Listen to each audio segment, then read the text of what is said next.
All right, I'm Anthony Bainey, obviously. I'm here with Paul Wolf, local attorney and activist, and founded the New York Coalition for Open Government in 2017, and it's still going on today. And how you doing today, Paul? Good, good. Thanks for having me on, Anthony. Thank you. And I know that you've mentioned very publicly, you put out a video saying that the Erie County Legislature has to be more responsible to the residents. Is that kind of a good summation? Yeah, I've been going to some of the county legislature meetings and kind of just following what's been going on, and they're debating their budget right now, and they got some budget issues, and it just reminded me that not that long ago the county gave $250 million to Pagula, for the Bills, stadium. And that bugged me when it happened, and it still bugs me that, we handed over $250 million in taxpayer money to a billionaire.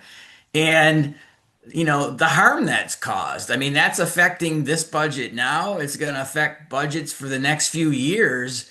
And just, we could have did so many things with that $250 million. It's really outrageous to me.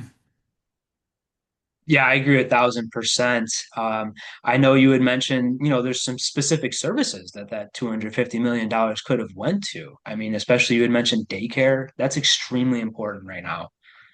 Right. I mean, right now there's a county daycare program and they have a wait list. And, working families need daycare. That's economic development. That's helping people, pay for daycare. We could have built, hundreds of units of affordable housing. I mean, people are really have struggling to pay rent and buy homes. I mean, we could have did a lot of things with $250 million besides handing it to a billionaire. And, not a single legislator voted no to that. Democrat, Republican, nobody stood up for the public. It really galls me. Yeah, and I know you had mentioned in the video you put out, you're an independent. You'll criticize both of the parties or hold whoever is in office accountable, and that's very important. Yeah, I am a registered blank, independent, and then there's a large number of them in Erie County. Almost 25% of all voters are registered blank. It's like 149,000 people. So it's a large group of people out there that don't want anything to do with either party. And I think with the government shutdown and everything that's going on, people are, becoming more aware that parties really aren't looking out for them. And I'm hoping to create sort of an independent movement. I'd love to get more independent candidates running locally. But as you know, getting on the ballot is hard as an independent, and it is one of the things, I spoke today about with the county legislature about trying to get them interested in maybe changing some of that. Yeah, those are definitely important points. And it's extremely important to talk with the legislature. And I wish more people that were focused on politics in the local area would also be cognizant of the fact that local politics can really be changed by making your voice heard at the local level. I know Ralph Nader had mentioned many, many times that you can fight town hall, you can fight city hall. You know what the amazing thing was, and for 57 years now, the county legislature was formed in January of 1968, and as far as I know, for 57 years they never allowed public comment at their meetings. Unlike, you go to town board meetings, you can speak for they limit you to 3 minutes, but you can speak. But at the county legislature and also the Buffalo Common Council, you're not allowed to speak at their regular meetings to the full body. The Common Council, you can speak to committee meetings, but at the county ledge, so I went to the Charter Revision Commission meetings that they had, and I proposed, having a public comment period. And much to my surprise, they approved it.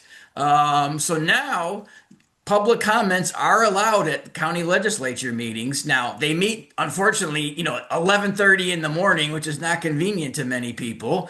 But I was honored to be the first person to make public comments. And I've been harassing them by going to meetings now and using my 3 minutes to chastise them to maybe get them to do some things. They probably regret it already, but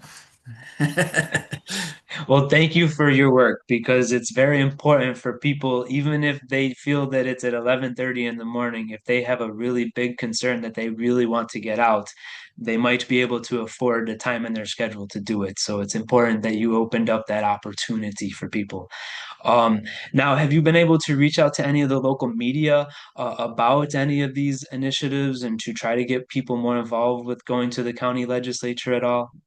I have sent out, I send out press releases, and there is another guy who has been coming to the meetings and talk as well. So I'm hoping that it grows.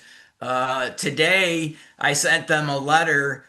You have to speak to, what's on the agenda. So what I do is I send them a letter about an issue and I ask them to put it on the agenda. And to their credit, they do. So now it's an agenda item that I can speak to.